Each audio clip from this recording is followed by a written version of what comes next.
Pumapapel si Harry Roque. Demonyong ito. Bumalik ka ng bansa, demonyo ka.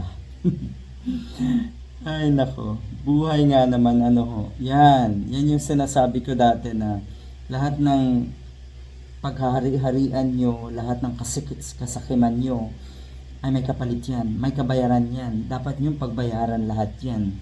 O ngayon, hirap na hirap si Harry Roque sa pagtatago. Dahil, nako, anytime ay posibleng mahuli na etong si Harry Roque. Yun na lang eh. At sisiguraduhin natin na mahuhuli ito bago magkapaskuhan. Napakarami na naman pong magagandang regalo, magagandang balita para sa mga kababayan natin. Wala pa man din ang Burr Month. Tuloy-tuloy na yan.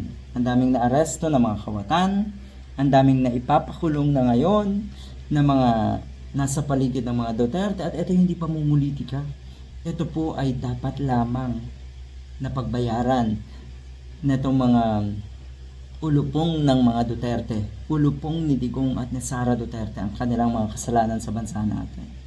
O ayan, si Harry Roque, nagmamarunong na naman po. Siya lang daw ang may kakayahan na mag-authenticate noong video, threat video nga netong si Sara Duterte. Ang pagkakaalam natin, itong si Harry Roque ang nag-share, ang nag-broadcast ata netong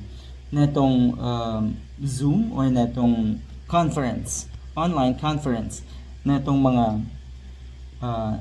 or netong si Sara Duterte at ng iba pa. Siya ata yung nag-share ng video na yon. So ayan, masisisi ba dyan si Harry Roque?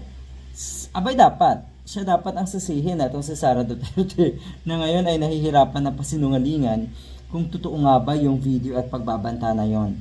Kung ikaw ay matino pa rin, alam mo, kung ikaw ay nasa tamang kaisipan pa rin, hindi ka magdududa. No joke nga, 'di ba? Sabi ni Sara Duterte. Alam nga namang hindi niyo yan napanood.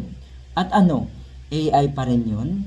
Pagka walang hiyaan ang lumabas, ang nabulgar.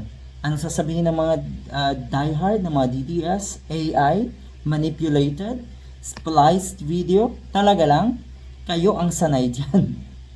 O, sisihin nyo ngayon, si Harry Roque.